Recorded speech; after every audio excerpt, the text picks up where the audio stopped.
մենք գտնվում ենք պատերազմական իրավիճակում, ազերիների կողմից չհայտարարված պատերազմական վիճակում։ Եվ այսօրվա վիճակով մենք ուղղակի մեղմ ասած անբարոյականություն ենք համարում մեր երկրում, մեր իսկ երկրում, մեր իսկ հողի վրա սահմանում կանգնած զինվորի, ազատամարտիկի, երկրապահի, ընտանիքի անդամի, եղբորը,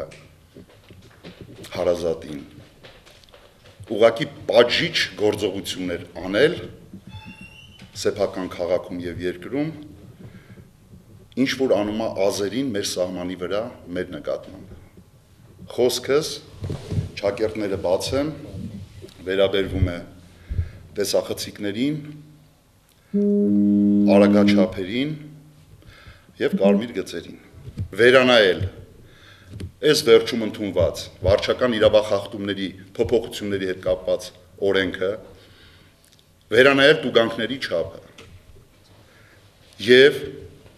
տեսախցիկները եւ արագաչափերը վերանայելուց հետո աշխատեն, տուգանքները մեղվացվեն եւ այդ տուգանքները, եթե կլինեն, ուղղվեն պաշտպանության նախարարությանը։ Մեզ զենք է պետք։ Առանց զենքի մենք այսօր շատ չեմ ուզում այդ բառը օգտագործեմ, թույլ չենք մենք, բայց ինչքան էլ ոգեղենություն ունենանք, ամեն դեպքում մեզ զենք է պետք։ Եթե զենք չունենք, ազերին ոգևորվում են։ Security Dream-ը երբ որ մտավ շուկա, ինքը ներդրում է կատարել 9.8 միլիոն եվրոյի ներդրում է կատարվել տեսախցիկները տեղադրելու կամ այդ գրասենյակը բացելու համար։ Այդ գումարը ինքը հանել է 2013 թվականի կեսերին։ Ու ամեն տարի վերջի տվյալներով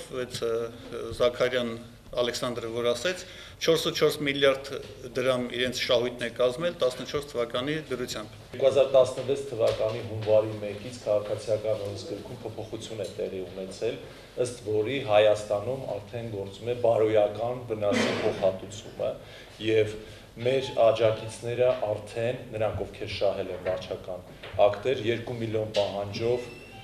դիմելու են քաղաքացիական դատարան։ Ես կասկած չունեմ, որ կրկին փորձելու են մաքսիմալ հետաձգեն, բայց այս օրենքը հնարավորություն է տալի բոլոր այն քաղաքացիներին, ովքեր մինչև հիմա չեն պայքարել եւ ասել են 5000 դրամի համար ինչ գնամ գլուխս անդարտ գլուխս դարդի տակ գցել։ Սա արդեն լուրջ փոփոխություն է, սա լրացվում է իշխանությունների կողմից։ Ինքներդ գիտեք, որ այդ կառույցները, հանձինս Security Dream Parking City-ը, բացի փողից ուրիշ արժե համակարգ չունեն։ Այսինքն այդ մարդկանց Արսենը խոսում էր բարոյականությունից եւ այլն, բարոյականությամբ, տղամարդկային հատկանիշներով, այլ չափորոշիչներով ընդհանրապես հնարավոր չի վնասել, էլի։ Դրա համար մենք ընտրել ենք այս փողի տարբերակը, որ դա կա մի սրբություն իրենց համար, գանձել գումար, եւ մենք օգտագործելու ենք հմտորեն այս օրենքը բարոյական վնասի, որպեսզի հենց գումարով վնասնանք, բնականաբար չկասկածեք, որ այդ գումարները գնալու են զոհվածների ընտանիքներին։ Այս 41290 դրամը, որ Security-ն ուրեմն հատկացրել էր Ղարաբաղի ֆոնդին, ուրեմն պարզաբանվեց, որ դա նույնիսկ Security Service-ը չի, այլ ուղղակի դեղի մեր շնորհակալություն նաև այդ աշխատակիցներին, ովքեր կոպեկ նրանք բարձր աշխատավարձ չեն ստանում, ժողովուրդ ջան, 80-90 հազար այդ երեխեքը աշխատավարձ են ստանում, երևի կեսի շատը տրանսպորտի կամ իրանց ընդմիջման փող է գնում։ Շնորհակալություն ենք հայտնում, որ այդ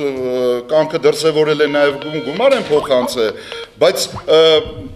պարոն Զաքարյանը, չգիտես ինչի թաքցրեց, թե ինքը ինչքան է փոխանցել կամ ինչ է անում։